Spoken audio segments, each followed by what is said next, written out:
तुमच्या मिस्टरांना गाण्याची आवड आहे की नाही? ऐकायची आवड आहे. मग ते मन लावून ऐकतात, हा, दाद देतात? लावण्या जास्त आवडतात. आता काय कुठं तुम्ही गेला होता सांगा कारभारी है ना? हो. वा, तुम्हाला काय इंटरेस्टिंग आहे. सुरुवात झाली मनमंदिराने.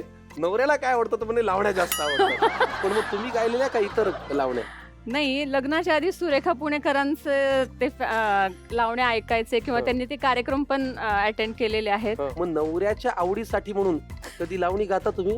हो. किती छान. वाव, मला हे फार आवडलं. तुम्ही प्रोफेशनली कार्यक्रम करता हा. गाण्याचे? हो. अरे वा, मग कुठे लातूर एरियात का सगळी? नाही, सगळीकडेच, संपूर्ण महाराष्ट्रात, महाराष्ट्राबाहेर. किती छान. वा वा. पण मला फारच आवडलं हो.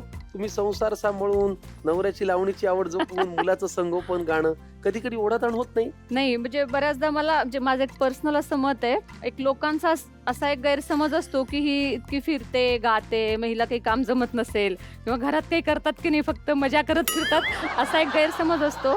म्हणून मी ते अधूनमधून लोकांना आठवण करून देत असते की नाही, मी घरचं पण करते आणि बाहेरचं पण करते. त्यामुळे आणि स्त्री कलाकार जे असतात त्यांना हे दोन्ही हँडल करावंच लागतं. मग तुम्ही आज लोकांना हे आठवण करून द्यायला आलात का इथे? हा, मग. मी गाणंही गाते, मी घरचंही काम हो. करते. वा, छान. कुठला पदार्थ निवडला आमच्यासाठी आज? आज फगळणं करणार आहे मी. काय? फगळणं. फगळणं. हा, कुठला पदार्थ आहे? हा तसा मी माझ्या मावशीकडून शिकले मिरची. आणि आधीच्या काळात कसं पैशांच्या अडचणी किंवा जे काही आपल्या घरात साहित्य आहे त्याच्यामध्ये वेगवेगळे पदार्थ कसे बनवता येतील याचा प्रयत्न घरच्या गृहिणी करायच्या. खाणाऱ्याला ते नवीन काहीतरी खातोय बरं. असं एक वाटलं पाहिजे, म्हणून मग आहे त्याच रोजच्या साहित्यातल्याच हा पदार्थ आहे.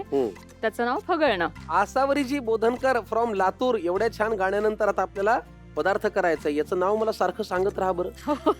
फगळणं. फगळणं.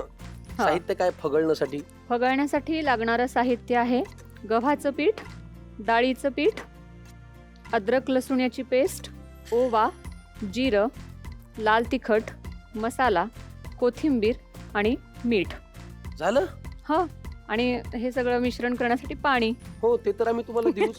पण 7 सुरांमधून जसे अनेक राग तयार होतात तसं अगदी म्हणजे मोजक्या साहित्यातून तुम्ही फगळणं तयार करणार. हो. चला, काय करायचंय पहिल्यांदा? आता हे पिठात हे मिक्स करून घ्यायचं आधी सगळं. तुम्हाला बाउल देऊ का? हो. इकडे आहे. 1 वाटी गव्हाचं पीठ आपण घेतोय, हे सगळंच घेणार आहोत. त्याच्यानंतर डाळीचं पीठ. बेसन. हा, बस एवढं पुरे.